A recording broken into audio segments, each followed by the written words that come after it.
BNR gold and diamonds తరుగు తక్కువ బంగారం ఎక్కువ. ఇప్పుడు మన వైజాగ్ లో జూలై 24న గ్రాండ్ ఓపెనింగ్.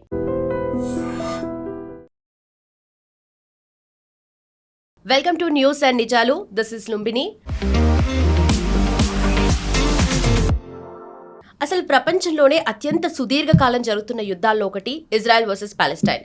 సో బేసిక్గా ఇప్పుడు పాలెస్టైన్లో ఉన్న గాజా స్ట్రిప్ దగ్గర ఏం జరుగుతుంది అండ్ మోస్ట్ ఇంపార్టెంట్లీ వీళ్ళు వెపన్స్ని వదిలే సూచనలు ఏమైనా కనిపిస్తున్నాయా, ఇటు సైడ్ ఇజ్రాయెల్ చూసుకుంటే వాళ్ళ సైన్యాన్ని వెనక్కి తీసుకెళ్లే సూచనలు ఏమైనా కనిపిస్తున్నాయా, వీటన్నిటికి తోడు యుఎస్ మీడియేషన్, ప్రపంచంలో ఉన్న యుద్ధాలన్నింటినీ నేనే ఆపుతాను, నేనే మీడియేషన్ చేస్తున్నా అన్న ఒకే ఒక కైండ్ ఆఫ్ మైండ్ సెట్తో వెళ్తుంది. అండ్ ట్రంప్కి నిజంగానే ఇప్పుడు ఆ పీస్ ప్రపోజల్ ఏదైతే ఉందో, అంటే ఈ యుద్ధాన్ని మొత్తాన్ని, కాన్ఫ్లిక్ట్ మొత్తాన్ని డిజాల్వ్ చేయడానికి తగ్గట్టుగా తన దగ్గర ఏదైనా రోడ్ మ్యాప్ ఉందా నిజంగానే, లేదంటే ఎప్పటిలాగానే ఇవి జస్ట్ స్టేట్మెంట్స్ మాత్రమేనా? Let's find out. ఈరోజు మనతో జాయిన్ అవుతున్నారు senior journalist and also geo political analyst Suresh Kochattil sir మనతో పాటున్నారు. Let's talk.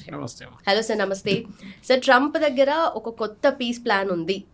అసలు మనకు చూస్తుంటే హమాజ్ వచ్చేసి వీళ్ళు వెపన్స్ వదిలేయాలి అని చెప్పేసి, ఇజ్రాయెల్ ఏమో సైన్యాన్ని వెనక్కి తీసుకెళ్ళాలి అని చెప్పేసి, ఫస్ట్ నువ్వు ముందు లేదంటే ఫస్ట్ నువ్వు అని చెప్పేసి ఇద్దరు చూస్తున్నారు. బట్ యుఎస్ రియల్ ఇంట్రెస్ట్ ఏముంది సార్ దీంట్లో? ప్రెసిడెంట్ ట్రంప్కి ఎప్పుడో గాజాని ఒక ట్రంప్ డెవలప్మెంట్ అథారిటీగా మార్చాలని ఉంది ఆయనకి. అక్కడ విల్లాలు కట్టాలి, నేను మెడిటరేనియన్ రిసార్ట్స్ కడతానని చెప్పి ఆయన సంవత్సరం ముందు ఈ బోర్డ్ ఆఫ్ పీస్ అని ఒక బోర్డు పెట్టారు. దాంట్లో జాయిన్ కావాలంటే $1 బిలియన్ డిపాజిట్ చేయాలి. దాంట్లో పాకిస్తాన్ దూరారు, వాళ్ళు ఇప్పుడు దాకా 10 పైసలు ఇవ్వలేదు. సౌదీ అరేబియా ఉన్నారు, మిగతా కొన్ని దేశాలు ఉన్నాయి. ఈ బోర్డ్ ఆఫ్ పీస్ ఏం చేస్తారంటే గాజాని మొత్తం రీడెవలప్ చేయబోతున్నారు. ఎందుకంటే అక్కడ ఉన్న బాంబింగ్ తర్వాత గాజాని మళ్ళీ మీరు ఒక షేప్లో తీసుకురావాలంటే మినిమం 5 నుంచి 10 సంవత్సరాలు పడుతుంది. గాజా మొత్తం ఫ్లాటన్ చేసేసారు. మనం అర్థం చేసుకోవాల్సింది ఏంటంటే హిస్టరీ నుంచి చూస్తే గాజా ఎట్లా వచ్చింది, ఎందుకు వచ్చింది. ఇజ్రాయెల్ అనే ఒక దేశం మే 1948లో ఫామ్ అయింది. వాళ్ళకి ఇండిపెండెన్స్ ఎవరు ఇవ్వలేదు, వాళ్ళే ఓన్గా డిక్లేర్ చేసుకున్నారు వాళ్ళ ఇండిపెండెన్స్ అనమాట. ఆ పరిస్థితిలో ఇజ్రాయెల్ ఇప్పుడు వాళ్ళ వైపు నుంచి మీరు చెప్పారు, నేను చాలా రోజులు నడుస్తున్న యుద్ధం అని 1948 నుంచి ఉంది. దాని ముందు కూడా జ్యూస్ వ్యతిరేకత అనేది ఒక పెద్ద ఫ్యాషన్గా ఉండే. మనం సెకండ్ వరల్డ్ వార్లో చూసారు, లక్షలాది జ్యూస్ని గ్యాస్ చేంబర్లో తీసుకెళ్ళి చంపేశారు జర్మనీలో హిట్లర్. ఆ జ్యూస్ అందరూ పారిపోయారు దానికన్నా ముందు కూడా. ఇన్ఫ్యాక్ట్ ఎక్కడైనా మీరు రష్యన్ జ్యూస్ కనిపిస్తారు, మీకు యుక్రెయినియన్ జ్యూస్ కనిపిస్తారు, మీకు జర్మన్ జ్యూస్ కనిపిస్తారు, French juice, even American juice. ప్రతి చోట్ల వాళ్ళని వెరీ హార్డ్ వర్కింగ్ పీపుల్. వాళ్ళ దాంట్లో ఒకటి ఉంటుంది, మన పార్సీ కమ్యూనిటీ లాగా వాళ్ళు. They are very hard working and very financially well off వాళ్ళు. ఓకే, వాళ్ళ దాంట్లో పేదరికం అది ఏమి ఉండదు వాళ్ళ దాంట్లో. సో ఈ జ్యూస్ అనేది మన దగ్గర కూడా వచ్చారు భారతదేశానికి. ఇన్ఫ్యాక్ట్ జూయిష్ లీడర్స్ ఇప్పుడు కూడా చెప్తారు, ఒక దేశం ఉండే సోలమన్ టైం నుంచి పారిపోయి వచ్చినప్పుడు మమ్మల్ని ఓపెన్ ఆర్మ్స్గా స్వీకరించిన ఒకటే దేశం భారతదేశం. ది ల్యాండెడ్ ఇన్ బాంబే, క్రాంగనూర్ అని చెప్పి మా ఇంటి నుంచి ఒక 16 కిలోమీటర్ దూరంలో క్రాంగనూర్ పోర్ట్ ఉండే. ఇప్పుడు కూడా ఉంది, కానీ ఇప్పుడు చిన్న పోర్ట్. ఆ టైంలో చాలా పెద్ద పోర్ట్ ఉండే. They landed there. అక్కడ ఒక సినగాగ్ ఇప్పుడు కూడా ఉంది, పాతది. అప్పుడున్న కొచ్చిన్ రాజా వీళ్ళ దగ్గర ఏం చెప్పారంటే, మీకు అక్కడి నుంచి గురువాయూర్ దాకా మొత్తం ల్యాండ్ మీకు ఇచ్చేస్తాం, మీరు అక్కడ మీరు ఏమైనా చేసుకోవచ్చు. తర్వాత వాళ్ళు కొచ్చిన్కి వెళ్ళారు. కొచ్చిన్లో మీరు if you head gone to Cochin, zoo town అని చెప్పి ఒక పెద్ద పాత సివిలైజేషనల్ ఎంటిటీ కనిపిస్తుంది మీకు. దాని నుంచి మీరు నడుచుకుంటూ వెళ్ళిపోతే మీరు ఏదో 17th సెంచరీలో ట్రాన్స్పోర్ట్ అయినట్లు ఉంటుంది మీకు. దాని ఎండింగ్లో ఒక జూయిష్ సినగాగ్ ఉంది. ఆ సినగాగ్కి అడ్డుకున్న అదే కాంపౌండ్ వాళ్ళు అటువైపు ఒక మందిరం ఉంది, టెంపుల్ ఉంది. ఓకే, వెరీ ఓల్డ్ కొచ్చిన్ రాజా వాళ్ళది టెంపుల్ ఒకటి. సో వాళ్ళు ప్రతి దేశానికి వెళ్ళి సెటిల్ అయ్యారు వాళ్ళు. కానీ వాళ్ళ దేశం అని చెప్పడానికి వాళ్ళ దగ్గర లేకుండే ముందు. ఇప్పుడు కూడా అరబ్ వరల్డ్ ఎప్పుడు అంగీకరించట్లేదు that Israel has a right to exist. Iran కూడా అదే అంటున్నారు. ఇప్పుడు ఇజ్రాయెల్ ఉండకూడదు, ఇజ్రాయెల్కి ఉండడానికి అధికారం లేదు. ఏం తప్పు చేశారండి ఇజ్రాయలీస్? వాళ్ళు ఇప్పుడున్న ఇజ్రాయెల్ అన్న ఇప్పుడున్న టెరిటరీని వాళ్ళు డబ్బులు పెట్టి కొనుక్కున్నారు. మనకి బ్రిటిష్ వాళ్ళు వెళ్తూ మనకి ఇండిపెండెన్స్ ఇచ్చేసి వెళ్ళిపోయారు. అది మన దేశమే. వాళ్ళకంటే చెప్పుకోవడానికి ఒక దేశం లేకుండే. సో వాళ్ళు ఏం చేశారు, అరబ్ ట్రేడర్స్ దగ్గర నుంచి పెద్ద డెజర్ట్ ఉండే, ఆ డెజర్ట్ని ముక్కలుగా కొనుక్కున్నారు వాళ్ళు. జూయిష్ బిజినెస్ మ్యాన్ కొనుక్కొని వాళ్ళ గవర్నమెంట్కి అప్పగించేసి చెప్పారు, ఇది now it's the greater Israel. అది కాగానే మనకు తెలిసింది ఇమ్మీడియట్లీ ఇజ్రాయెల్ ఫామ్ కానీ ఇజ్రాయెల్ మీద దాడులు మొదలయ్యాయి. మీరు చెప్పారు యుద్ధాలని. యుద్ధం ప్యాలెస్టీనియన్స్ మొదలు పెట్టలేదు, Egypt, Syria, Jordan, Iraq okay. వీళ్ళందరూ కలిసి ఇజ్రాయెల్ మీద దాడి చేశారు. ముందు 6 Day వార్ ఉండే, దాని తర్వాత ఇంకొక యుద్ధం ఉండే, అన్నిట్లో ఇజ్రాయెల్ వీళ్ళని ఓడించారు. దట్ టైం వాళ్ళ దగ్గర ఆయుధాలు ఎక్కువ లేవు, కానీ అమెరికన్ జ్యూస్ వీళ్ళని చాలా పెద్ద రీతిలో సపోర్ట్ చేశారు. వాళ్ళకి ఆ టైంలో మిసైల్ కానీ బాంబులు కానీ ఏం లేకుండే, బేసిక్ దాంతో పోరాటం చేసి గెలిచారు Israel. And each time they went ahead. అంటే వాళ్ళు సైనా పెనిన్సులా ఆక్యుపై చేసుకున్నారు ఈజిప్ట్ దగ్గర నుంచి. జార్డన్ వైపు నుంచి ఉన్న ఒక ఏరియా తీసుకుని now what's called West Bank now. తర్వాత క్యాంప్ డేవిడ్లో ఒక అగ్రిమెంట్ జరిగింది, మనకు తెలిసిందే, జిమ్మీ కార్టర్ టైంలో. దాంట్లో ఇజ్రాయెల్ అండ్ పాలస్టీన్ అంటే అప్పుడు Yasser Arafat and I think it was Yitzhak Rabin అనుకుంటాను, ఇజ్రాయెల్ వైపు నుంచి ఒక ఒప్పందం చేశారు, పీస్ అకార్డ్ చేశారు. అంటే మేము అన్ని యుద్ధాలను ఆపేస్తున్నాం అని చెప్పేసి. దాని తర్వాత PLO అనే organization, Palestine liberation organization, was a terrorist organization. Yasser Arafat వాళ్ళ ఆయుధాలన్నీ సరెండర్ చేసి they went to the peaceful way. కానీ దాంట్లో కొంతమంది ఎలిమెంట్స్ ఇప్పుడున్న హమాస్గా మారిపోయారు. ఓకే, అప్పుడు అర్థం చేసుకోండి. సో ప్యాలెస్టీనియన్ అథారిటీకి ఈ క్యాంప్ డేవిడ్ అకార్డ్ ప్రకారం అప్పగించిన 2 ప్రాపర్టీస్, ఒకటి గాజా వైపు ఉన్నది, ఇంకోటి వెస్ట్ బ్యాంక్ ఉంటుంది. ఇప్పుడు కూడా ప్యాలెస్టీనియన్ అథారిటీ వెస్ట్ బ్యాంక్లో కంట్రోల్లో ఉన్నారు, కానీ గాజా వైపు వాళ్ళ కంట్రోల్లో లేదు. అక్కడ హమాస్ అనే ఒక టెర్రరిస్ట్ ఆర్గనైజేషన్ వచ్చి కూర్చున్నారు. వాళ్ళకి సహాయం చేసేది మొత్తం ఇరాన్. వాళ్ళకి డబ్బులు, వాళ్ళకి ఆయుధాలు, వాళ్ళకి అన్ని విధాల సపోర్ట్ ఇంక్లూడింగ్ డిప్లొమాటిక్ సపోర్ట్ ఇచ్చేది వీళ్ళు, మెయిన్లీ ఇరాన్ అన్నమాట. కానీ అరబ్ కంట్రీస్ కూడా సపోర్ట్ చేస్తారు వీళ్ళని ఇండైరెక్ట్గా, అంటే ఆయుధాలు ఇవ్వకుండా వాళ్ళకి డిప్లొమాటిక్ సపోర్ట్ ఇస్తారు. ఇజ్రాయెల్ని మేము అంగీకరించాము, చెప్పాను చూడండి, Israel has no right to exist. దాని తర్వాతని 2 State సొల్యూషన్ అని చెప్పి కాన్సెప్ట్ వచ్చింది. అంటే ఒకవైపు ఇజ్రాయెల్, ఇంకొక వైపు ప్యాలెస్టైన్, వీళ్ళిద్దరూ కోఎగ్జిస్ట్ కావాలని. కానీ ఇజ్రాయెల్ దాన్ని అంగీకరించట్లేదు. ఇజ్రాయెల్ సైడ్ మా మీద ఎప్పుడు దాకా దాడులు నడుస్తూనే ఉంటాయో we will not agree to a Palestine. So అదొక ఆన్గోయింగ్ డిస్ప్యూట్ ఉంది. దీని అన్నిట్లోనే ప్రెసిడెంట్ ట్రంప్ ఫస్ట్ టర్మ్లో ఒక కొత్త కాన్సెప్ట్ తీసుకొచ్చారు, కాల్డ్ అబ్రహాం అకార్డ్. ఈ అబ్రహాం అకార్డ్లో ఒక మెయిన్ పాయింట్ ఏంటంటే దట్ వీ విల్ ఇజ్రాయెల్ని రికగ్నైజ్ చేయాల్సి వస్తుంది అరబ్ నేషన్స్. సో దాంట్లో మనం చూసాం UAE కానీ, బహ్రెయిన్ కానీ, ఒమాన్, ఇట్లాంటి దేశాలు దే రికగ్నైజ్డ్ ఇజ్రాయెల్. ఎలాల వాళ్ళ నేషనల్ ఎయిర్లైన్ టెల్-అవీవ్ నుంచి ఫ్లైట్ కూడా చేసింది దుబాయ్కి, they flew an aircraft. So normalize అయిపోయింది. ఇన్ఫ్యాక్ట్ ఇప్పుడు కూడా మీ యుద్ధం నడుస్తున్నప్పుడు ఇరాన్తో ఉన్న యుద్ధాల్లో ఇజ్రాయేలీ ఆర్మీ టెక్నీషియన్స్ UAEలో ఉన్నారు. ఆలోచించండి, UAE అంటే ఒక ఇస్లామిక్ నేషన్, అంటే ఎమిరేట్స్ వాళ్ళు, అండ్ ఇజ్రాయెల్ ఏమో ఈ ఇస్లామిస్ట్ వాళ్ళది స్వాన్ ఎనిమీ, వాళ్ళది అందరికన్నా పెద్ద ఎనిమీ వాళ్ళు. కానీ వాళ్ళు ఇజ్రాయెల్ వాళ్ళ సిస్టమ్ తీసుకొచ్చి, ఐరన్ డోమ్ తీసుకొచ్చి UAEని కాపాడుతున్నారు. ఇది మీరు ఒక 5-10 సంవత్సరాల ముందు కళ్ళలో కూడా మీరు కలలేరు. అట్లా that is how it has been done అన్నమాట బై ఇజ్రాయెల్ వాళ్ళ ఇన్ఫ్లుయెన్స్ స్లోలీ ఎక్స్పాండ్ చేసుకుంటూ వెళ్తున్నారు.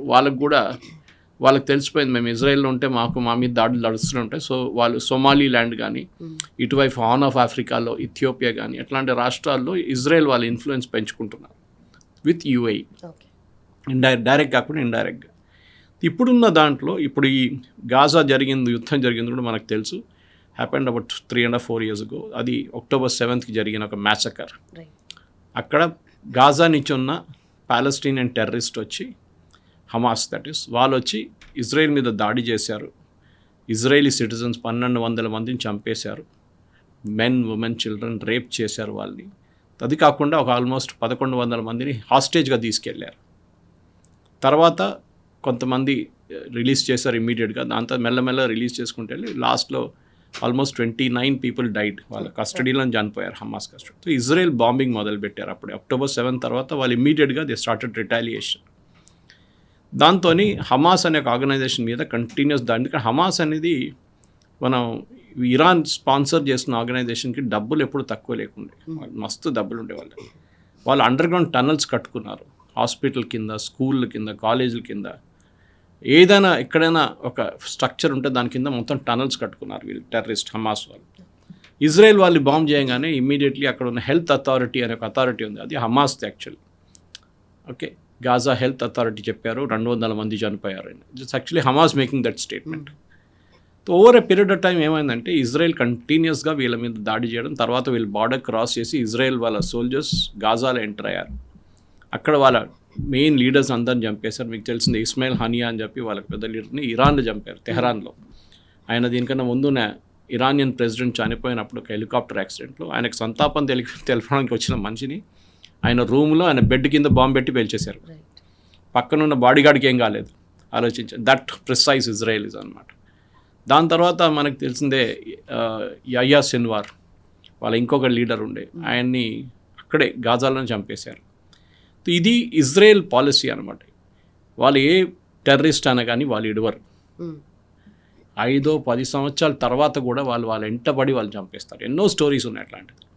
For example 71 I think it was that Olympics massacre. ఒలింపిక్స్లో 11 మంది ఇజ్రాయేలీ అథ్లీట్స్ని చంపేశారు. PLO, Palestine liberation organization, Yasser Arafat. Israel వాళ్ళు ఎంటబడ్డారు. I think there were 8 of them.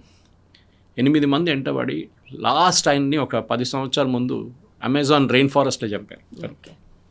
Once వాళ్ళ సీక్రెట్ సర్వీస్ మీకు తెలిసిందే, Mossad, it's most famous.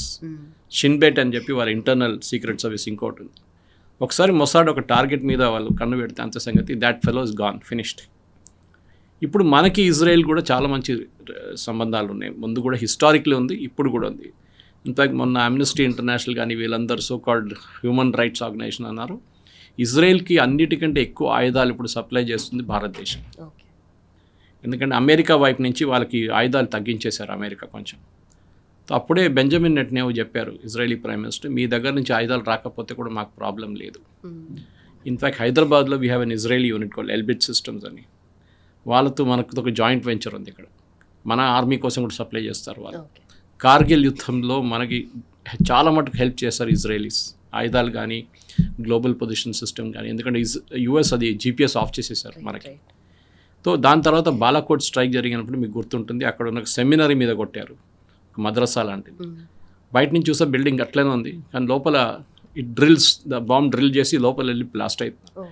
Nasrallah అని చెప్పి మన లెబనాన్లో ఉన్న హెజ్బుల్లా చీఫ్ని అట్లని చంపారు. ఆయన 3 ఫ్లోర్లు కింద ఉన్నారు సెల్లార్లో. 3 ఫ్లోర్లు డ్రిల్ చేసుకుంటా వెళ్ళి సెల్లార్లో వెళ్ళి బ్లాస్ట్ అయింది. అండ్ ఈ డైడ్ ఆఫ్ ద బ్లాస్ట్. ఏం కాలేదు అన్నట్లు చైర్లో కూర్చున్నాడు అట్లనే ఇప్పుడు కూడా చనిపోయినప్పుడు. సో ఇజ్రాయెల్కి ఒక పాలసీ ఉంది, వాళ్ళు టెర్రరిజాన్ని ఎప్పుడు ఏ ప్రైమ్ మినిస్టర్ అయినా కానీ, రైట్ ఫ్రమ్ బెన్ గ్యూరియన్ వాళ్ళ ఫస్ట్ ప్రైమ్ మినిస్టర్ నుంచి గోల్డా మీర్ హూ 6 డే వార్ టైంలో ఉన్న ప్రధానమంత్రి కానీ, it's first lady prime minister by the way in the world. వీళ్ళందరూ ఒక్కటే ఏముంది వాళ్ళకి, మా దేశం మేము కాపాడుకోవాలి, మమ్మల్ని ఎవరు హెల్ప్ చేయరు. ఇప్పుడు అఫ్కోర్స్ యూఎస్ హెల్ప్ చేస్తున్నారు. ఎందుకంటే యూఎస్కి ఏ యూఎస్ ప్రెసిడెంట్ అయినా కానీ, ఏ యూఎస్ కాంగ్రెస్ మ్యాన్ అయినా కానీ వాళ్ళకి ఇజ్రాయెల్ని సపోర్ట్ చేయకుండా వాళ్ళు ఉండలేరు. ఎందుకంటే ఇజ్రాయెల్ లాబీ, జూయిష్ లాబీ చాలా పవర్ఫుల్ అమెరికాలో. అక్కడున్న ఫైనాన్స్ కంట్రోల్ చేసేది వాళ్ళే, స్టాక్ మార్కెట్ కంట్రోల్ చేసే వాళ్ళే, అక్కడున్న పొలిటికల్ ఫండింగ్ కంట్రోల్ చేసే వాళ్ళే. సో ఇజ్రాయలీ జూయిష్ లాబీ అనేది చాలా పవర్ఫుల్ అమెరికాలో. ఏ అమెరికన్ ప్రెసిడెంట్ అయినా వచ్చి మన ప్రెసిడెంట్ ట్రంప్ చెప్పాను, నేను నెటన్యాహుని తిట్టాను, అది చెప్పాను, ఇది చెప్పాను చెప్పారు. వితిన్ 2 వీక్స్ మళ్ళీ నెటన్యాహుతోని హలో బేసిస్లో వచ్చేసారు. ఇస్ నో చాయిస్ అన్నమాట. సో ఇది జరుగుతుంది. సో ఇప్పుడున్న ఈ ఒప్పందం మనం చూడాల్సిందే ఎక్కడ దాకా వెళ్తుంది. I have my own doubts. Okay right sir. And also coming to Qatar and Egypt, Turkey, వీళ్ళ రోల్ ఏముంటుంది సార్ దీంట్లో?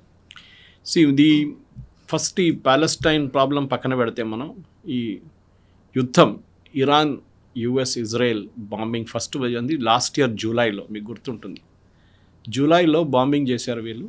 అండ్ దాంట్లో వీళ్ళ ఇరానియన్ న్యూక్లియర్ ఫెసిలిటీ మీద కొట్టారు వాళ్ళు. అది B-2 బాంబర్స్ యూజ్ చేశారు యూఎస్. అండ్ ఇజ్రాయెల్ వాళ్ళ వైపు నుంచి వాళ్ళ ఎయిర్క్రాఫ్ట్ కూడా యూజ్ చేశారు. వాళ్ళ ప్రైమర్ ఏమంటే ఇరాన్ దగ్గర ఉన్న న్యూక్లియర్ మెటీరియల్ని ధ్వంసం చేయడం అని. పికాక్స్ మౌంటైన్ అని చెప్పి ఒక మౌంటైన్ కూడా ఉంది వాళ్ళ దగ్గర, అక్కడ కూడా చేశారు బాంబింగ్. తర్వాత మనం చూసాం క్వైట్ అయిపోయారు. 6 రోజులు నడిచింది ఆ యుద్ధం. తర్వాత మనం నెక్స్ట్ చూసింది ఫిబ్రవరి 28 తారీఖు, వెన్ అయతొల్లా ఖమనీ, ఇప్పుడున్న ముస్తఫా ఖమనీ వాళ్ళ ఫాదర్ అనగానే చంపేశారు. దాంతోపాటు 40 మంది కమాండర్స్ ఒక మీటింగ్లో ఉన్నారు వీళ్ళందరూ. ఆ మీటింగ్లో వాళ్ళు మొత్తం ఫినిష్ చేశారు. Israel and US joint bombing జరిగింది అదొకటి. దాని తర్వాత ఆ యుద్ధం ఎక్స్ప్లోడ్ అయింది. మనం చూసాం ఇరాన్ ఏం చేస్తారంటే వాళ్ళ మీద అయినా దాడి చేయగానే వాళ్ళు ముందు ఇజ్రాయెల్ మీద దాడి చేస్తారు, తర్వాత చుట్టుపక్కల దేశాల మీద అందరి మీద దాడి చేస్తారు. అది కువైత్ ఉండొచ్చు, బహ్రెయిన్ ఉండొచ్చు, ఇరాక్లో ఉండొచ్చు, ఇరాక్లో ఒక part of Iraq, then course Saudi Arabia, Qatar, even Oman, ఇప్పుడు జార్డన్ కూడా. వీళ్ళు ఎక్కడ ఉన్నా అక్కడ అమెరికన్ బేసెస్ ఎక్కడెక్కడ ఉందో air force based and American naval base ఎక్కడెక్కడ ఉంది. ఫర్ ఎగ్జాంపుల్ బహ్రెయిన్ దగ్గర అమెరికన్ 5th ఫ్లీట్ ఉంది. It's a very big fleet of warships. వాళ్ళ మీద దాడి చేస్తారు. ఇది నడుస్తూనే ఉంది. సో ప్రెసిడెంట్ ట్రంప్ మీకు గుర్తుంటుంది, ప్రతి 3 వారాలకు ఒకసారో 2 వారాలకు ఒకసారో యుద్ధం ఆపేస్తున్నాను నేను, మళ్ళీ పీస్ టాక్స్ అంటారు.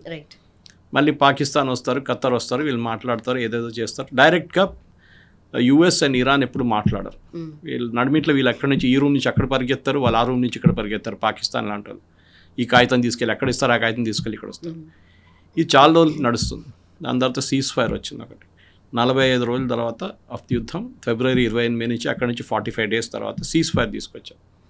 ఈ సీజ్ ఫైర్ తర్వాత చర్చలు మళ్ళీ నడిచి లాస్ట్లో ఒక మెమరాండమ్ ఆఫ్ అండర్స్టాండింగ్కి వచ్చారు. మీకు గుర్తుంటుంది, MOU 14-point MOU. దాంట్లో స్ట్రైట్ ఆఫ్ హార్మోజ్ కానీ ఇరాన్ న్యూక్లియర్ మెటీరియల్ గురించి కానీ మొత్తం డీటెయిల్గా కాకుండా అట్లీస్ట్ ఒక మెన్షన్ చేశారు. దీని నుంచి ఇది ఓన్లీ MOU, ఇక్కడ డీటెయిల్ డిస్కషన్ చేసుకొని ఒక అగ్రిమెంట్కి వద్దామని. ఆ అగ్రిమెంట్ ఎప్పుడు రాలేదు, అది రాదు కూడా. అక్కడే ప్రాబ్లం వచ్చిందంటే ఇరాన్ దగ్గర ఉన్న అన్నిటికంటే పెద్ద వెపన్ ఇప్పుడు స్ట్రైట్ ఆఫ్ హార్మోజ్. మనం దీని నుంచి యుద్ధం ముందు ఎవరు వినలేదు ఈ పేరు స్ట్రైట్ ఆఫ్ హార్మోజ్ అని. కానీ యుద్ధం తర్వాత మన పెట్రోల్ ప్రైస్ పెరిగినప్పుడు, డీజిల్ ప్రైస్ పెరిగినప్పుడు, గ్యాస్ ప్రైస్ పెరిగినప్పుడు అందరికీ స్ట్రైట్ ఆఫ్ హార్మోజ్ ఏంటని తెలుసు. Strait of Hormuz narrow water way అనమాట. అది పర్షియన్ గల్ఫ్ నుంచి బయటకు వస్తూ వస్తూ ఒక పాయింట్కి వచ్చినప్పుడు ఒకవైపు ఇరాన్, ఒకవైపు ఒమాన్ ఉంటుంది. అక్కడ ఒక యూటర్న్ తీసుకుంటాం. And the narrowest width, the widest width is అక్కడ ఆ స్పాట్లో 32 కిలోమీటర్లు. సో షిప్స్కి వెళ్ళడానికి చాలా నేరో అనమాట. ఒక యూటర్న్ తీసుకోవాల్సి వస్తుంది ఇట్లా షిప్స్. అది చాలా మటుకు స్కిల్డ్ క్యాప్టెన్సే హ్యాండిల్ చేస్తారు ఈ షిప్స్ అన్నీ. అది కూడా అన్నీ most of them either LPG or CNG, లేకుంటే వెరీ అల్ట్రా హై క్యారియర్స్ అంటారు. అంటే 2 మిలియన్ బ్యారెల్స్ 3 మిలియన్ బ్యారెల్స్ తీసుకెళ్తారు, ఆయిల్ తీసుకెళ్తారు, క్రూడ్ ఆయిల్. అది కాకుండా fertiliser, gas, for example helium gas. మన దగ్గర ఈ క్రైసిస్ మొదలైనప్పుడు చాలా హాస్పిటల్స్లో MRI స్కాన్స్ ఆగిపోయినాయి. ఎందుకంటే ఈ MRIలో ఉన్న మ్యాగ్నెట్స్ని కూల్ చేయడానికి హీలియం గ్యాస్ యూజ్ చేస్తారు. ఆ గ్యాస్ వచ్చేది అక్కడి నుంచి, వెస్ట్ ఏషియా నుంచి. సో ఇక్కడ అన్ని MRIలు పోస్ట్పోన్ అయినాయి అనమాట, సిటీ స్కాన్స్, MRIs అని. సో ప్రతి దానికి అక్కడి నుంచి ఎరువులు, ఫర్ ఎగ్జాంపుల్ మన రైతులకు కావాల్సింది. అమెరికన్ ఫార్మర్స్ కూడా ఇంపాక్ట్ అయ్యారు. ఫర్టిలైజర్ ఆగిపోయింది ఎందుకంటే ఇదన్నీ by products, crude oil by products. ఇదన్నీ క్రూడ్ ఆయిల్ నుంచి మీకు డీజిల్ వస్తుంది, పెట్రోల్ వస్తుంది, గ్యాస్ వస్తుంది, ఫర్టిలైజర్ అక్కడి నుంచి మళ్ళీ గ్యాసెస్, అది హీలియం ఉండొచ్చు, మిగతా గ్యాస్ ప్రొపేన్ ఉండొచ్చు. ఇట్లాంటి అన్ని ప్రోడక్ట్స్ వస్తుంది. 20% of world supply, oil supply ఆ రూట్ నుంచి బయటకు వచ్చి ఏషియాకి వెళ్తుంది మోస్ట్లీ. మన వైపు Indonesia, even China, Philippines, Singapore అందరికి వెళ్తుంది, అటువైపు వెళ్తుంది. సో ఇది ఇంపాక్ట్ అయిపోయింది. సో న్యాచురల్లీ ప్రైసెస్ పెరిగాయి. ఎందుకంటే బ్లాకెట్ పెట్టారు. ఇరాన్ అన్నారు మేము షిప్స్ని వెళ్ళనీయం అక్కడి నుంచి.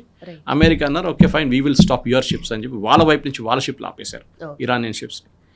ఇప్పుడు మనకు తెలిసి ఈ చర్చలు ముందుకు వెళ్ళలేదు. వాళ్ళు స్విట్జర్లాండ్లో ఒక ఒప్పందం చేశారు, మాట్లాడారు, పెద్ద అనౌన్స్మెంట్ అంతా జరిగింది. పాకిస్తాన్ కూడా మేము కూడా సంతకం పెడుతున్నాం, వాళ్ళు కూడా పెట్టారు. కానీ అక్కడి నుంచి ముందుకు వెళ్ళట్లేదు. ఎందుకంటే ఈ అగ్రిమెంట్ మీరు చదివితే ఇట్ ఈస్ వెరీ బ్యాడ్లీ వర్డెడ్. ఒక ChatGPTలో తీసి మీరు బయటకు వేసినట్లు అగ్రిమెంట్ లాగా ఉంది ఇది. ChatGPT ఇంకా బాగుంటుంది. అది కూడా Iran will administer the straight of Hormuz అని పాయింట్ నెంబర్ 5లో ఉంది. అడ్మినిస్టర్ అంటే ఏంటి? ఇరాన్ అంటున్నారు అంటే మా కంట్రోల్లో ఉంటుంది అని. అమెరికా అంటున్నారు కాదు కాదు కాదు, అడ్మినిస్టర్ అంటే కంట్రోల్ కాదు. Okay, you will only take care. Ships వెళ్తున్నప్పుడు వాళ్ళని సహాయం చేయాలంటే ఏదైనా ప్రాబ్లం అయితే, ఫైర్ యాక్సిడెంట్ జరిగితే మీరు వాళ్ళని హెల్ప్ చేస్తారు. లేకుంటే ఎక్కడైనా శాండ్ బార్ వెళ్ళి కొట్టేస్తే శాండ్ బార్ దగ్గర ఉన్న దాన్ని బయట గుంజి తీసుకొచ్చి టగ్ బోట్ యూజ్ చేస్తారు. ఇది అడ్మినిస్టర్. ఇరాన్ అంటున్నారు కాదు, మేము అక్కడి నుంచి వెళ్తున్న ప్రతి షిప్కి మేము టోల్ ఛార్జ్ చేస్తాం. But you are not Suez canal. Suez కెనాల్లో ఒక టెక్నికల్ ఇష్యూ ఉంది. అక్కడ ఈజిప్షియన్ గవర్నమెంట్ మొత్తం దాన్ని కంట్రోల్ చేస్తారు. సూయజ్ కెనాల్లో షిప్స్ రెండు లెవెల్లో ఉంది. ఒక సీ ఇక్కడ ఉంది, ఇంకో సీ ఇక్కడ ఉంది, అరేబియన్ ఎక్కడ ఉంది, మెడిటరేనియన్ అక్కడ ఉంది. సో ఈ సీజ్ని బ్యాలెన్స్ చేయడానికి ఆ షిప్ని తీసుకొచ్చి వాటర్ లెవెల్ డిక్రీజ్ చేస్తారు. ఇది ఒక పెద్ద ప్రాసెస్ అది. అండ్ షిప్స్కి ఒక మ్యాక్సిమం విడ్త్ ఉంటుంది, దానికన్నా ఎక్కువ చేయరు. ఎందుకంటే ఇట్స్ మ్యాన్ మేడ్ కెనాల్. అది జస్ట్ లైక్ పనామా కెనాల్ మన అటువైపు అమెరికా వైపు, సౌత్ అమెరికా, నార్త్ అమెరికాని డివైడ్ చేశారు. లేకపోతే మొత్తం తిరిగి వెళ్ళాలి మీరు. Otherwise ships from West Asia మొత్తం తిరిగి Africa, Cape of Good Hope Africa నుంచి తిరిగి అట్లా యూరోప్కి వెళ్ళాల్సి వస్తుంది. It's like a shorter route అనమాట. కానీ దాని నుంచి అల్ట్రా హై క్యారియర్స్ వెళ్ళలేదు, ఈ క్రూడ్ ఆయిల్ ఎక్కువ తీసుకెళ్ళలేదు. కంటైనర్ కార్గో ఎక్కువ వెళ్తుంది. ఆ స్ట్రైట్ కూడా ఇప్పుడు ప్రాబ్లంలో ఉంది. మీకు తెలిసిందే, బాబల్ మందేబ్ అంటారు దాన్ని. That is coming from the other side. Strait of Hormuz the exactly opposite other side is Bab el మందేబ్.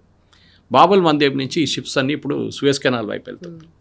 ఒకవైపు పర్షియన్ గల్ఫ్ నుంచి బయటకు వచ్చిన షిప్పులు కొన్ని ఏషియాకి వెళ్ళిపోతుంది, కొన్ని ఇటువైపు వచ్చి బాబల్ మందేబ్ నుంచి it goes via Saudi Arabia, ఒకవైపు నుంచి ఈజిప్ట్ నుంచి it goes to Suez canal. ఇప్పుడు ఇదంతా ఆగిపోయింది మొత్తం. ఇప్పుడు ఇటువైపు హూతీలు ఉన్నారు. హూతీస్ ఆర్ సిట్టింగ్ ఇన్ యమన్. వీళ్ళు థర్డ్ హెచ్ ఇరాన్ది. హెజ్బుల్లా, హమాస్, హూతీస్ అనేది ఒక చిన్న రెబల్ గ్రూప్, ఒక టెర్రరిస్ట్ గ్రూప్. వాళ్ళు యమన్లో ఉన్న గవర్నమెంట్ని వాళ్ళు ఒక మేజర్ పోర్షన్ క్యాప్చర్ చేసుకున్నారు, ఇంక్లూడింగ్ సనా, వాళ్ళ క్యాపిటల్. సనా ఇంటర్నేషనల్ ఎయిర్పోర్ట్ కూడా ఈ రెబెల్స్ చేతిలో ఉంది. ఇంకొక హాఫ్లో 2 ముక్కలు ఉన్నాయి. ఇంకా దాంట్లో ఒక ముక్కని సౌదీ అరేబియా కంట్రోల్ చేస్తారు, వాళ్ళకి ఒఫీషియల్ గవర్నమెంట్ సపోర్ట్ చేస్తారు. ఇంకొక సదర్న్ టెరిటోరియల్ కౌన్సిల్ అని ఉంది, వాళ్ళని సపోర్ట్ చేసేది యూఏఈ. కానీ ఇప్పుడు యూఏఈ సపోర్ట్ చేయట్లేదు వాళ్ళని. పెద్ద ఇష్యూ జరిగింది సౌదీ అరేబియా యూఏఈ నడిమిట్లు. ఇప్పుడు మీరు అడిగిన ప్రశ్నకి ఇప్పుడు ఈ ఒప్పందంతో గాజాల పీస్ వస్తుందంటే ఇది అన్ని లింక్ ఉంది అంత. ఇరాన్ అంటున్నారు ఎప్పుడు దాకా ఇజ్రాయెల్ అక్కడ ఉంటారో మేము బాంబింగ్ చేస్తూనే ఉంటాం, at is Hamas will continue attack. కానీ హమాస్ని మొత్తం లీడర్షిప్తో సహా వాళ్ళ ఫుట్ సోల్జర్స్ని కూడా లార్జ్ ఎక్స్టెంట్ ఇజ్రాయెల్ ఫినిష్ చేసేసారు. నిన్న కూడా 7 చంపారు. ఇప్పుడు హమాస్ దిగి వచ్చారు. వాళ్ళకి తెలిసిపోయింది ఇంకా ముందుకు వెళ్ళాలంటే మేము ఒక పొలిటికల్ అవుట్ఫిట్గా మారాల్సి వస్తుంది. వాళ్ళు చెప్పట్లేదు దాని గురించి. ఇప్పుడు మీరు దానికి ఒక ప్యారలల్ ఎగ్జాంపుల్ చూడాలంటే హెజ్బుల్లా లెబనాన్ ఒక టైంలో, Lebanon is on north part of Israel అనమాట. సో సౌత్ లెబనాన్ నుంచి ఇజ్రాయెల్ మీద దాడి చేస్తూ ఉంటారు ఈ హెజ్బుల్లా టెర్రరిస్ట్. లెబనాన్ అనేది ఒక independent country. It was a Christian country at one time by the way. ఇప్పుడు ఇస్లామిక్ అయిపోయింది. ఇప్పుడు 16% ఉన్నారు క్రిస్టియన్స్ అక్కడ. దాంట్లో చాలా మటుకు ఈ హెజ్బుల్లా వచ్చి కూర్చున్నారు. ఎన్నో సంవత్సరాల నుంచి షియా ముస్లిమ్స్ ఇరాన్ నుంచి వచ్చి సిరియా నుంచి వాళ్ళు దూరి దే కమింగ్ టు లెబనాన్. ఇప్పుడు అక్కడ ఆల్మోస్ట్ 18% ఈ షియాస్ ఉన్నారు. అండ్ వాళ్ళ పొలిటికల్ అవుట్ఫుట్ పేరు హెజ్బుల్లా. వాళ్ళకు ఒక ఆర్మీ అవుట్ఫుట్ ఉంది, అట్ ఈస్ టెర్రరిస్ట్ గ్రూప్ ఒకటి ఉంది, దాని పేరు కూడా హెజ్బుల్లా. ఈ హెజ్బుల్లా నుంచే 14 నుంచి 16 మంది ఎంపీలు లెబనీస్ పార్లమెంట్లో కూర్చుంటారు. ఆలోచించి. సో మేబీ నాకు అనిపిస్తుంది ఏంటంటే గాజా రీకన్స్ట్రక్షన్లో ఇదొక ఎఫర్ట్ ఉంటుంది దట్ హమాస్ని ఒక పొలిటికల్ ఫోర్స్గా మార్చడానికి. అదే టైంలో వాడిని కౌంటరాక్ట్ చేయడానికి అక్కడ Palestinian authority, Yasser Arafat the original Palestinian అథారిటీని కూడా ఒక పొలిటికల్ వింగ్గా మార్చుకొని వాళ్ళు కూడా రాబోయే ఎలక్షన్లు ఎప్పుడో 5-6 సంవత్సరాల తర్వాత జరుగుతాయి, అది కూడా ఒక డెమోక్రసీని తీసుకురావడానికి ట్రై చేస్తారు వాళ్ళు గాజా. సివిలియన్ గవర్నమెంట్ ఫామ్ అవ్వడానికి ఛాన్సెస్ అయితే కనిపిస్తున్నాయి అంటారు సార్? అంటే చాలా కష్టపడాల్సింది. It's not easy. It's not going to be easy at all. In fact ఇప్పుడే అంటున్నారు ఇది అగ్రిమెంట్ ఉండదు, ఇది జరగదని. ఎందుకంటే ఇజ్రాయెల్ అంటున్నారు మేము గాజా నుంచి విత్డ్రా చేయాలంటే హమాస్ని మొత్తం డిసామ్ చేయాలి, అంటే వాళ్ళ ఆయుధాలు మొత్తం తీసుకొని దాన్ని డెస్ట్రాయ్ చేయాల్సి వస్తుంది. లేకుంటే ఆ ఆయుధాలు ఇజ్రాయెల్కి అప్పగించాలి, లేకుంటే అక్కడ రాబోయే కొత్త పోలీస్ ఫోర్స్ ఒకటి, దాన్ని మల్టీనేషనల్ ఫోర్స్ అంటారు. ఇప్పుడు మనం యుఎన్ వైపు నుంచి చూస్తుంటాం చాలా మటుకు కాన్ఫ్లిక్ట్ రీజన్స్లో, సుడాన్ కానీ అట్లాంటి కాన్ఫ్లిక్ట్ ఏరియాస్లో, సొమాలియా లాంటి ప్లేస్లో మల్టీనేషనల్ ఫోర్స్ని పంపిస్తారు. మన వాళ్ళు కూడా పోతారు, ఇండియా కూడా పోతారు, ఇండియన్ ఆర్మీ నుంచి డెప్యూట్ చేస్తారు కొంతమంది. అట్లానే ఒక ఫోర్స్ క్రియేట్ చేస్తున్నారు ఇప్పుడు గాజా కోసం. దాంట్లో చాలామంది 15 కంట్రీస్ రెడీగా ఉన్నారు. జార్డన్ ఒక కొత్త పాలస్టీనియన్ ఫోర్స్ని ట్రైన్ చేయడానికి రెడీగా ఉన్నారు. అంటే అక్కడ మీరు అడ్మినిస్ట్రేషన్ నడిపించాలంటే ఒకటి మీకు పొలిటికల్ అడ్మినిస్ట్రేషన్ ఒకటి కావాల్సి ఉంది, బ్యూరోక్రసీ కావాల్సి వస్తుంది. ఒక ప్రెసిడెంట్, ప్రైమ్ మినిస్టర్, అదే వాళ్ళు వచ్చే ముందు ఒక బ్యూరోక్రసీ ఉండాలి అక్కడ. ఓకే, లైక్ చీఫ్ సెక్రటరీ మన దగ్గర ఉన్నట్లు స్టేట్ అడ్మినిస్ట్రేట్ చేస్తున్నారు, అట్లా ఎవరైనా ఉండాలి. దాంతోపాటు లా అండ్ ఆర్డర్ ఉండాలి, సివిల్ అడ్మినిస్ట్రేషన్ ఉండాలి, హెల్త్ కేర్ ఉండాలి, ఎడ్యుకేషన్ ఉండాలి, ఇదన్నీ ఉండాలన్నమాట. కానీ ఇదన్నీ చేయడానికి డబ్బులు కావాలి. యుఎస్ ఏమంటున్నారు, ఇప్పుడు మేము డబ్బులు ఈ సోకాల్డ్ బోర్డ్ ఆఫ్ పీస్ ఉన్నారు చూడండి, వీళ్ళందరూ కలిసి దాంట్లో పెట్టుబడి పెడతారు, డబ్బులు పెడతారు. Not an investment but a good donation అన్నమాట. దాంతో వీళ్ళు ఈ ఫస్ట్ డిసామ్ చేయాల్సింది హమాస్ని. ద ప్రాబ్లం ఎక్కడ వస్తుందంటే హమాస్ని మీరు డిసామ్ చేయడానికి ట్రై చేస్తే హమాస్లో ఒక 10 నుంచి 20% మంది అగ్రీ చేయరు. వాళ్ళకి తెలుసు ద డే వాళ్ళు ఆయుధాలు కింద పడేస్తారో ఆ రోజు నుంచి వాళ్ళు ఇజ్రాయెల్ టార్గెట్లో ఉంటారు. ఇజ్రాయెల్ అంటారు 100 మంది ఉంటే 100 మందిలో 20-30 మంది టెర్రరిస్టులు, వీరు మా ప్రజల్ని చంపారు, వీళ్ళని ప్రశ్నే లేదు, ప్రసక్తే లేదు, వీళ్ళని మేము ఫినిష్ చేసేస్తాం, ఇప్పుడు ఆయుధాలు లేకుండా మాకు ఇంకా ఈజీగా అయిపోతుంది. అదొక పెద్ద ఛాలెంజ్గా ఉండబోతుంది. ఎట్లా దీన్ని డిసామ్ చేస్తారు? ఎందుకంటే అటువైపు కూడా ఇదే ఒక అగ్రిమెంట్ చేశారు.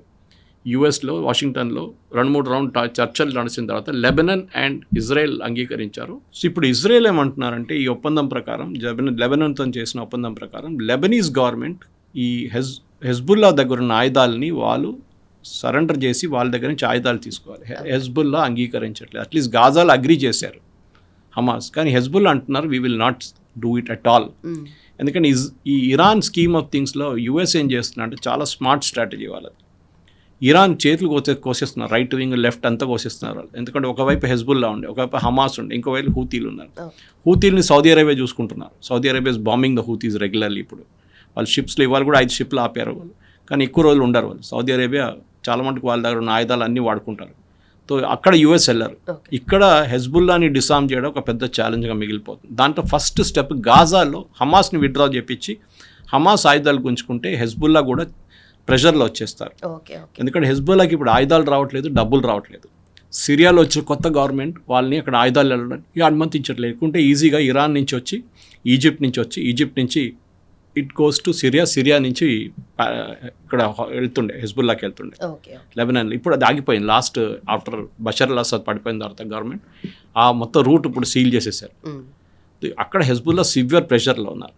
కానీ ఈ 3 ఆర్గనైజేషన్స్ అండ్ టెర్రరిస్ట్ ఆర్గనైజేషన్, ఒకటి హెజ్బుల్లా, హమాస్ అండ్ హూతీలో అందరికన్నా సాఫిస్టికేటెడ్ ట్రైనింగ్ చాలా ఎక్కువ ఇచ్చింది హెజ్బుల్లాకి.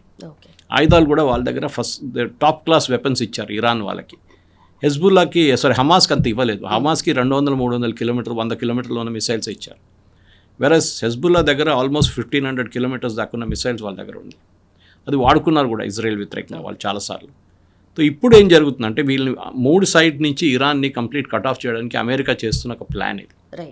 అంటే వీళ్ళు సపోర్ట్ చేస్తున్న ఈ ప్రాక్సీస్ అంటారు వీళ్ళని, హమాస్ కానీ హూతీలు కానీ హెజ్బుల్లా అని, ఒక్కరి తర్వాత ఒకరిని వాళ్ళు సరెండర్ చేపించి వాళ్ళ దగ్గర నుంచి ఆయుధాలన్నీ తీసుకుంటే దెన్ ఇరాన్కి ఏం ఉండదు, ఏం మిగలదు, బయట ఇరానియన్ ఇన్ఫ్లుయెన్స్ ఉండదు. ఇప్పుడు నేను చెప్పాను చూడండి, ఇప్పుడు యూఏఈ లాంటి దేశాలు దర్ గోయింగ్ టు సొమాలీల్యాండ్, అక్కడ ఒక ఎయిర్ స్ట్రిప్ కన్స్ట్రక్ట్ చేశారు, డీప్ వాటర్ పోర్ట్ కన్స్ట్రక్ట్ చేశారు. ఎందుకు? ఇటువైపు యమన్ ఉంది, సౌదీ అరేబియా ఉంది, నడుమిట్లో రెడ్ సీ ఉంది, ఓకే, ద బాబల్ మందర్. అక్కడ ఇటువైపు వీళ్ళు కూర్చున్నారు. ఇప్పుడు ఎవరు? ఇజ్రాయలీస్ అండ్ యూఏఈ వచ్చి సొమాలీల్యాండ్లో కూర్చున్నారు. సొమాలీల్యాండ్ అంటే ఇట్స్ డెమోక్రటిక్ కంట్రీ. సొమాలియా నుంచి బయటకు వచ్చిన 27 సంవత్సరాల ముందు అక్కడ డెమోక్రసీ ఉంది, జ్యుడిషియరీ ఉంది, చాలా బాగుంది, కానీ ఇట్స్ ఇస్లామిక్ రిపబ్లిక్. కానీ వాళ్ళు ఇజ్రాయెల్తో ఒప్పందం చేసుకుని, Israel is the first country to recognise Somaliland. So వాళ్ళ ప్రెసిడెంట్ కూడా మొన్న జెరూసలంకి వెళ్ళారు, టెల్ అవీవ్కి వెళ్ళారు. సో వాళ్ళకి రిలేషన్షిప్ డెవలప్ చేసుకున్నారు. సో ఇజ్రాయెల్ ఇప్పుడు వచ్చి కూర్చున్నారు అక్కడ. ఇజ్రాయెల్కి చాలా స్ట్రాటజిక్ మూవ్ అది, ఎందుకంటే అక్కడ నుంచి వాళ్ళకి ఇరాన్ మీద దాడి చేయడము అక్కడ అంటే చాలా దగ్గర, 200 కిలోమీటర్లు కానీ ఇరాన్ వచ్చేస్తుంది. మాది టెల్ అవీవ్ నుంచి రావాలంటే వాళ్ళకి ఆల్మోస్ట్ 1500 కిలోమీటర్స్ పడుతుంది. సో దట్స్ లాంగ్ డిస్టెన్స్, అది రీఫ్యూయలింగ్ చేయాల్సి వస్తుంది, అన్నీ చేయాల్సి వస్తుంది. సో ఇది ఈజీ ఉంది. సో వాళ్ళకి పెద్ద రన్వే డెవలప్ చేశారు యూఏఈ ఇక్కడ సొమాలీల్యాండ్లో. సో ఈ గాజా మీద అంటే హమాస్ మీద ప్రెషర్ పెట్టడానికి యుఎస్ అన్ని చోట్ల నుంచి ప్రెషర్ పెడుతున్నారు. ఓకే, వాళ్ళకి ఫైనాన్షియల్ ఇన్సెంటివ్స్ కూడా బహుశా ఇస్తారేమో, డెఫినెట్గా రీకన్స్ట్రక్షన్ చేసి ఇస్తారు, ఇల్లు కట్టించారు వాళ్ళకు ఉన్న పాపులేషన్కి ఉన్నది. వాళ్ళకి అదే కావాలి ఇప్పుడు, ఎందుకంటే వాళ్ళు they are fed up of the యుద్ధంతో. సేమ్ థింగ్ ఇన్ లెబనన్ కూడా. అక్కడున్న లెబనన్ ఉన్న ప్రజలు కూడా వాళ్ళు అంటున్నారు మాకు యుద్ధంతో సంబంధం లేదు, వీళ్ళెవరో బయట నుంచి వచ్చిన వాళ్ళు ఇక్కడ వచ్చి ఇక్కడ యుద్ధం చేస్తున్నారు. Same with Gaza also. Hamas ఎవరు? Hamas is an outsider. వాళ్ళు ఎందుకు ఇక్కడ వచ్చారు? వాళ్ళు ఇరాన్ షియా బ్యాక్డ్ మిలిషియా వాళ్ళు. ఎందుకు మా దగ్గర ఎందుకు వచ్చారు? మేమందరం సున్నీలో. ఇది వీళ్ళ నడిమిట్లోనే గొడవ. So US slowly one by one cut చేసేస్తున్నారు వీళ్ళని. దాంట్లో ఫస్ట్ స్టెప్ హమాస్. బట్ నిజంగానే యూఎస్ అనేది 2 సైడ్స్ ప్రాపర్గా వింటుంది, ఎందుకంటే ఇజ్రాయెల్ని ఆఫ్కోర్స్ స్ట్రాటజిక్ అలైస్గా చూస్తుంది, దాని స్పెషల్ ఇంట్రెస్ట్ దానికి ఉంది. సో ఈ ఓవరాల్ సినారియోలో మళ్ళీ చైనా ఏమన్నా ఆపర్చునిటీస్ కోసం చూస్తుందంటారా? చైనాకి దీంట్లో ఛాయిస్ లేదు, ఎందుకంటే చైనాకి జాగ్రఫికల్గా చైనాకి వెస్ట్ ఏషియా చాలా దూరం. ఇరాన్తో వాళ్ళకి సంబంధం ఉంది, ఎస్. ఒకటి ఇరాన్కు కావాల్సిన ఆయుధాల parts, especially missiles and drone parts China నుంచి వస్తుండే, ఇప్పుడు ఆగిపోయింది. ఓకే, వాళ్ళకి 2 రూట్స్ ఉండే, ఒకటి షిప్ రూట్ ఒకటి ఉంటుంది, ఇంకోటి తజాకిస్తాన్ నుంచి ఒక రైల్వే లైన్ ఉండే, దాన్ని రీసెంట్లీ యూఎస్ కొట్టేశారు, బాంబ్ చేసేసారు. సో ఆ రూట్ పోయింది ఇప్పుడు. సో ఇరాన్తో సహాయం కోసం చైనా ఎస్, ఎందుకంటే చైనాకు ఆయిల్ కావాలి. వాళ్ళు ఏ దేశంతోనైనా వాళ్ళు రిలేషన్షిప్ డెవలప్ చేసుకుంటే 2-3 ఉంటుంది, ఒకటి రేర్ ఎర్త్స్ ఉంటుంది, ఒకటి ఆయిల్ ఉంటుంది. సో ఈ ఆయిల్ ఉన్న దేశాల దగ్గరే చైనా రిలేషన్షిప్ పెట్టుకుంటారు. ఇప్పుడు మీరు గాజాకి వెళ్తే ఏం ఆయిల్ ఉంది? అక్కడ ఏం లేదు. Okay, that area doesn't have any oil. So అట్లాంటి వాళ్ళు అక్కడికి వెళ్ళారు. చైనా ఎక్కువ, కానీ చైనా ఆఫ్రికాలో చాలా మటుకు ఇన్వెస్ట్ చేశారు. నేను చెప్పిన ఈ జిబూతీలో వాళ్ళకి ఒక ఎయిర్ ఫోర్స్ బేస్ ఉంది చైనాకి. నేవల్ బేస్ ఉంది ఒకటి. అక్కడ పక్కన ఎరిట్రియా ఉంది, ఎరిట్రియాలో గొడవ నడుస్తుంది. సుడాన్లో 2-3 గ్రూపులు కొట్టుకుంటున్నారు, దాంట్లో ఒక గ్రూప్ని యుఏఈ సపోర్ట్ చేస్తున్నారు. ఇదన్నీ జియోపాలిటిక్స్, ఎక్స్పాన్షన్ ఆఫ్ జియోపాలిటిక్స్ అనమాట.